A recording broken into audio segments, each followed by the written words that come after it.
They kind of believe that you're owed a living as a writer, and you're not. Is it any shock Bill Maher would say stuff like this in regards to the writer's strike? No, not in the slightest. I feel for my writers. I love my writers. I'm one of my writers.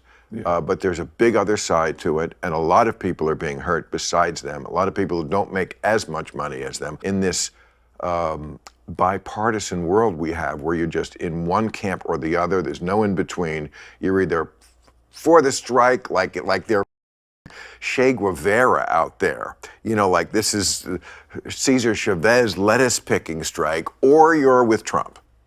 You know, like there's no different. There's only two camps, and it's much more complicated than that. Is it, Bill? Is it? What the producers are basically doing is they are trying to make writers like gig economy workers. It is our feeling that they are planning on trying to shrink writers' room to the point of non-existence and turn us into freelance writers or gig writers. David Zaslav, the CEO of Warner Brothers Discovery, which is, the parent company of the network I'm talking to you on right now, was paid $250 million last year, $250 million. That's about the same level as what 10,000 writers are asking him to pay all of us collectively, all right? So I would say if you're being paid $250 million, Ted Sarandos made about $50 million last year.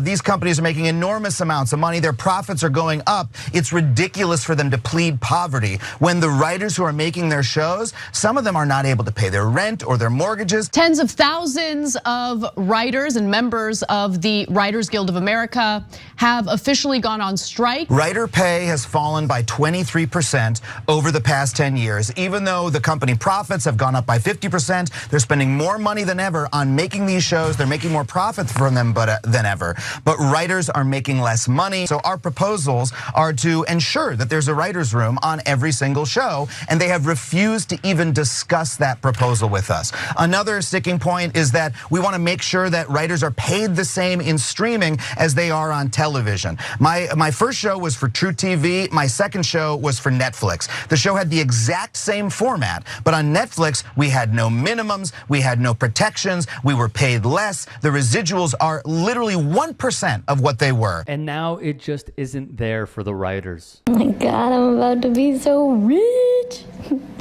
And you got time. What?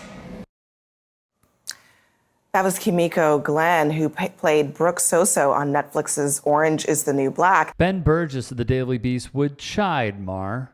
And here's what he wrote. The Hollywood studios and streaming services are obscenely profitable. Granting the writers' kooky demands, as Maher says, would cost the tiniest fraction of those profits. We're talking about the people who write every sentence spoken by every character in every movie and on every show. In the old days, if you wrote an episode of a TV show and the episode continued to make money for your bosses for years or decades in the future, you were paid residuals that reflected that. Now, Netflix, for example, doesn't even tell writers how many people are watching Netflix original shows. The estimated cost of meeting all of the writers' demands for Disney, for example, would be a bit less than 1% of their annual revenue of $82.7 billion. For Netflix, it would be a little over 0.2% of their annual revenue of $31.6 billion.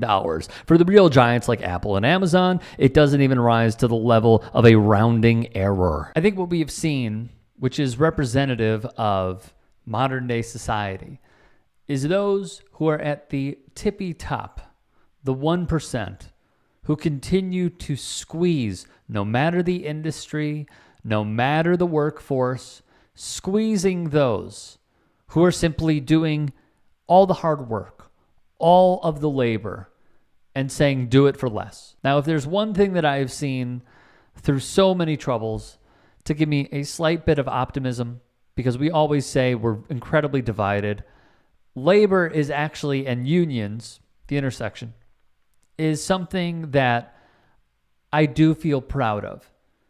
Because what we are seeing with the writer's strike, the actor's strike, there is a huge disparity between those that are first or second year writers and some of the highest grossing actors of all time banding together. We have seen this with the Amazon movement and Chris Smalls. We are seeing this with Starbucks workers, Trader Joe's workers unionizing, and also seeing the tactics of those companies that benefit from paying these people horribly low wages. And this is an outlier, not an outlier, this is a theme rather, is the Bill Mahers who are well off, the studio executives who are well off, continually not getting it over and over and over again. And that's okay. That is okay. The most important thing, sticking together. So I reiterate, troubling times, terrible times, food insecurity, housing insecurity, wealth inequality. This is an example of we can come together. We can create community, and we can have positive change for ourselves and those who come after.